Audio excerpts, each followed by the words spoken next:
Hey guys, it's Dawn and I'm back with a video today for the Case Study Challenge anniversary. This is the 4th anniversary and the inspiration or the challenge theme is inspiration.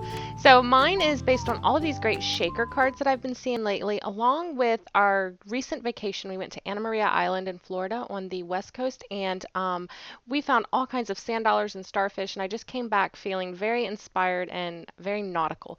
So that's what I'm doing today. So I'm starting with a sheet of our oatmeal cardstock, and this is standard size 4 1/4 by 5 1/2 inch card base. And I'm going to be using our clear cut circle stacker die to map out the center area where I want to lay down some mock sand. So this is the same die that I'm going to use to cut the window for the shaker card. So I'm just going to mark off the inside here so that I know where to apply this Martha Stewart white texture effect to create my sand. So this is like a embossing paste with like sand mixed into it, so it has this really rough texture and it's going to work perfect for what we're doing here. Now it is pure white, but I want it to be colored, so I'm going to lay down some walnut stain distress ink here on my craft mat, and then I'm just going to scoop some of this out of the jar using a palette knife, and I'm just going to mix it in. Like I've mentioned before in one of my other videos, this is really thick, and I found that if you work it out on your craft mat a little bit, it starts to almost warm up and it'll get a lot thinner and it's easier to work with. So here I'm just working it in, and then I'm going to pick up some of the color from the craft mat, and then I'm just going to work it into the paste. And I'm going to keep working this and incorporating it until all of the color is evenly distributed throughout the paste. So once the color is completely incorporated, I can start picking it up and laying it onto my cardstock. I'm just going to spread this out kind of this same way you would do frosting. I don't want it to be super smooth. I actually want it to be bumpy and lumpy. Now, I've already marked off the area that will be showing through the shaker window. And this is for two reasons. One, I want to make sure that I get it in the right place so that there's no cardstock showing underneath. Two, when we put down the foam around the outside of the circle, we need a nice flat surface. So I want to try not to go outside of this circle because this is a textured paste. It'll create bumps and lumps and give me an uneven surface for that foam tape. So I want to try to stay as close to the inside of that circle as possible. You could cover the entire opening if you wanted to. I decided only to go halfway. So I'm just going to finish this off, and then I'm going to clean everything up right away. You'll want to make sure to clean up your knife and your craft mat so that this doesn't dry on it. You'll still be able to clean it up, but it will take a lot more effort. It's much easier when it's wet. And you can use a baby wipe or wet paper towel to clean this up. Then we'll just set this aside to dry and we'll start working on the front panel. And for that, I'm going to be doing some inking through a stencil. So I've got that same oatmeal cardstock, and I'm going to temporarily adhere that to my work surface using some removable adhesive. This will just keep it from shifting underneath that stencil. And I'm also going to tape the stencil in place using some post-it masking tape. This is a Heidi Swap stencil, and to me, it kind of reminded me of those rope nets, so I thought it tied into the nautical theme really well. We'll be using our Pure Color dye inks in Sweet Nectar and Flamingo, and these two colors are beautiful when used together. They're from the same color family, but one is lighter and the other one is darker. So when we use these together, we're going to get that nice ombre effect. I'm applying this using my favorite sponge daubers. In the description box, I will have a link below. I picked these up at Simon Says, and I believe they are like $10 for a pack of 10 of them. The material on these, I think it's described as rubber. They don't feel like rubber, but they're not as porous or as rough as your other sponge applicators. They almost have like a silky feel to them. So it just applies the color so beautifully and so evenly, and it works so well with these inks and with the Simon Says inks and the Hero Art shadow inks. I've tried this with the Tim Holtz Distress inkers, and it works, but these particular daubers, for some reason, they just give me the most beautiful results with our inks. So I highly recommend them if you like inking directly to cardstock. I do this a lot now, and these are by far my favorite. I'm going to continue inking until I've got about 3/4 of the way down the card, and then I'm going to switch to our Flamingo ink. And I'm going to work this one from the bottom up.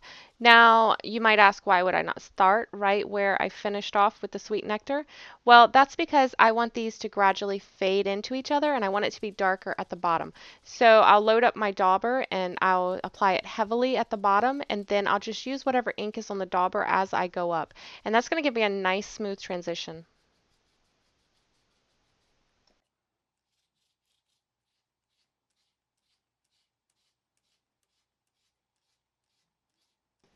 And then when I remove the stencil, you can see how beautiful. You've got nice crisp lines and a nice gradation in color going.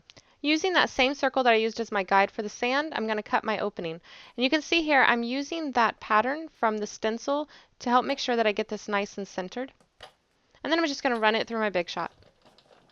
For my window, I'm going to be using this Duralar overlay film. I picked this up at Michael's. It's a big old book of like 25 sheets, 9 by 12, so this stuff's going to last me forever. It's not very expensive, especially if you use one of those 40 or 50% off coupons.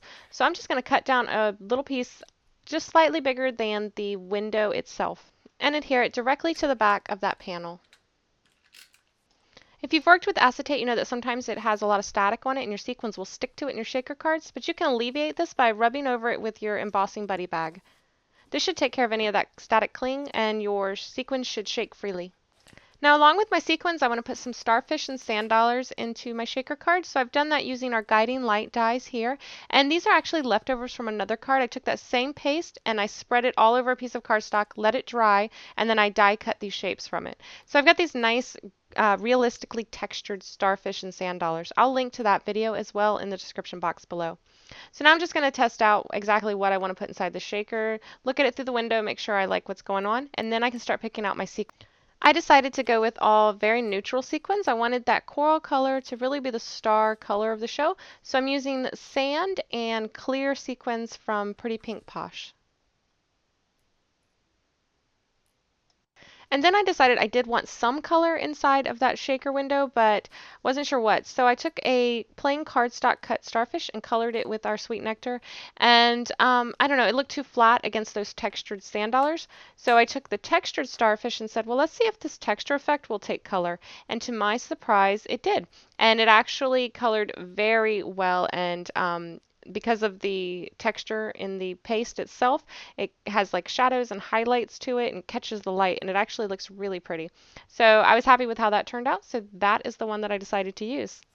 So now we can start assembling this card, and for that, you want to create some depth between the objects inside the shaker card and the top of the shaker window itself so that the objects inside can freely move around. So here I'm just using it's a pretty high foam tape, and let me tell you, this stuff right here is super sticky and I don't even know where I got it. I've had it for a really, really long time, and yeah, you can see here that it's sticking to everything. It's sticking to my fingers, it got stuck to my nail, and when I pulled it off, it left residue all over my nail. I mean, this stuff right here is some serious, serious adhesive. Nothing is going anywhere with this foam tape.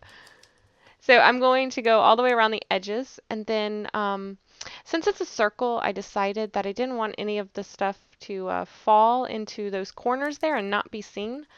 So you can see here, I was like, oh no, don't let it stick. Stuck my finger under there really quick. But yeah, the corners. I didn't want all of the sequins and stuff to get stuck down in the corners. So I'm going to come back in and I'm just going to put little, I'm going to close off those corners using a little bit more foam tape. You'll want to make sure that you don't have any gaps. You don't want any of those sequins or any of your objects, whatever you're putting inside your shaker, you don't want them falling out. So just make sure that all of your gaps are closed. You don't have any gaps between the beginning and the end of any of your foam tape. Confession time. Okay, so this was my very first shaker card I've ever made. And of course I had to do something in the background that would show through the window, right? Always me, do the most difficult thing first and then go for the easy.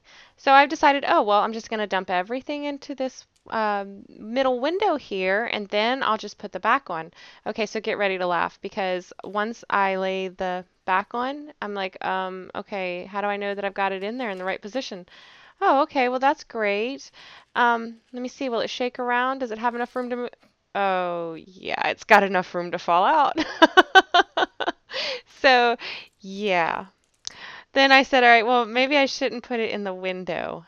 Maybe I should arrange it into the center and then add the top. And that worked much better. So I just removed the backer tape from the foam adhesive, and then I was able to position my window perfectly over the top so that the sand and all of the elements inside would show through exactly where I wanted. So there was no guesswork and no mishaps and no spilling of everything all over the place again.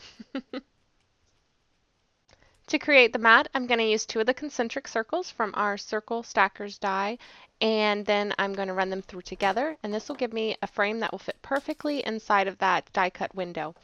For the sentiment, I'm going to be stamping that on our basic banners die, so I'm just running that through the die cut machine, and then I have something to hold my sentiment.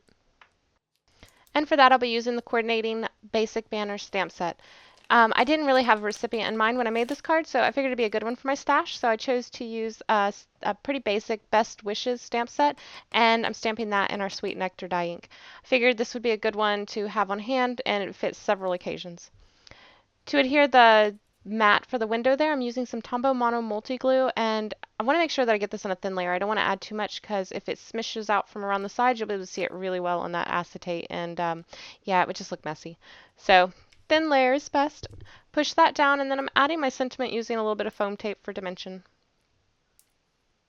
I've gone ahead and cut down that shaker panel to 4 inches by 5 1/4 inches, and then I'm just going to adhere that directly to a standard card base using some strong adhesive. And yes, I use a lot of adhesive. I don't want my cards to fall apart. So I'm just going to center that on the front, and that will finish off this card. My very first shaker card at that.